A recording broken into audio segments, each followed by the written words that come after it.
Les députés de la CEDEAO privilégient une solution négociée plutôt qu'une intervention militaire au Niger. Réunis samedi 12 août 2023 en session extraordinaire virtuelle sur la situation politique au Niger, les députés de la CEDEAO n'ont pas pu s'accorder sur une position claire du Parlement en dépit d'une majorité d'intervenants qui se sont prononcés en faveur du dialogue et contre toute une intervention militaire dans le pays. C'est la première session que consacre le Parlement de la CEDEAO au Niger 2 jours après le second sommet des chefs d'État de l'organisation régionale qui a retenu comme option l'intervention militaire tout en restant favorable à une issue pacifique à la situation que traverse le Niger.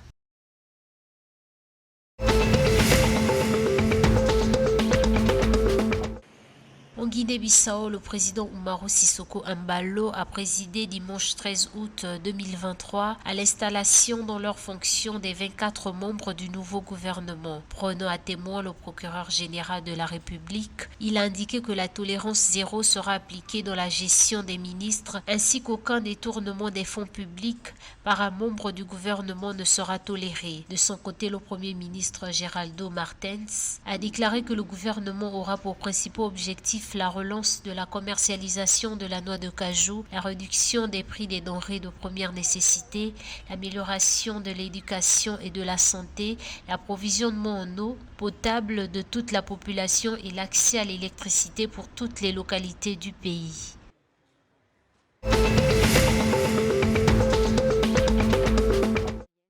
Dans l'optique de remercier le président de la transition guinéenne pour son soutien au coup d'État, une délégation des militaires au pouvoir du Niger était samedi 12 août à Conakry, la capitale. Sous la menace d'une intervention militaire de la CEDEAO, la junte au pouvoir à Niamey cherche des rares alliés dans la sous-région.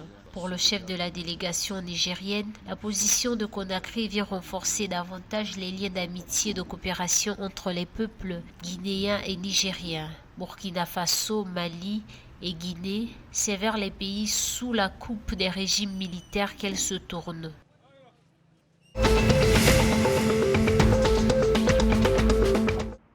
Le gouvernement ivoirien a annoncé la restructuration des quartiers précaires pour permettre à chaque Ivoirien et Ivoirienne d'accéder à des conditions de vie décentes, quel que soit l'endroit où il se trouve.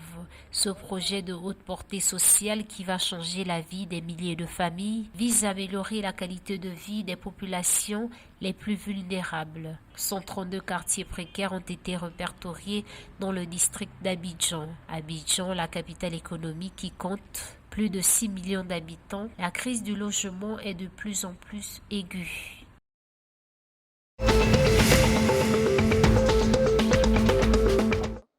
Au Bénin, le gouvernement ambitionne de produire à l'horizon 2025 1 million de tonnes de riz paddy non décortiqué. La production abondante de riz permettra de garantir la sécurité alimentaire, améliorer les revenus des acteurs de tous les maillons de la filière, assurer le bien-être social et impacter le produit national brut de l'économie nationale. Ainsi se traduit l'ambition du gouvernement béninois à l'horizon 2025.